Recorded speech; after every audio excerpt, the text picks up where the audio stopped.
Alrighty, so here is how to make a little book out of just a regular sheet of printer paper. I made this into a little Valentine, but you can fill it with whatever you want.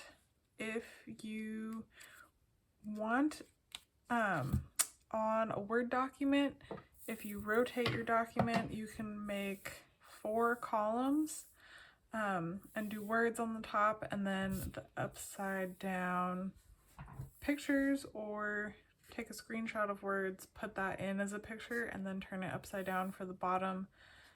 It's a little tricky to get the margins right, so you might need to print out more than one, but if you want like a little picture and printed up thing, I've done that for Christmas cards before, that kind of stuff. But basically, to make the book, you just fold your paper in half one way, unfold it, and then fold it the other way.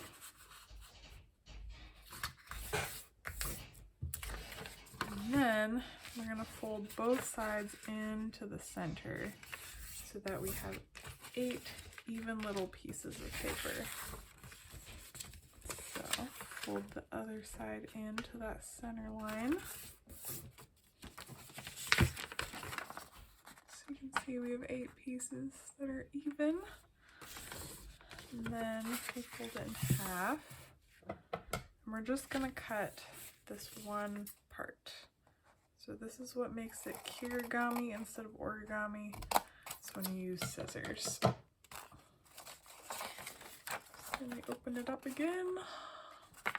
What I like to do is fold it in half, and then this one is going to be the front of your book.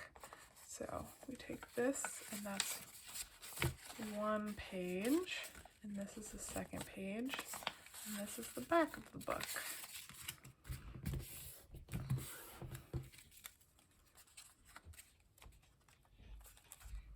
And if you want, you can either glue these together so they stay together a little bit better, or if you staple the spine of this with at least 2 or 3 staples, you can then cut the other pieces if you want more pages in your book.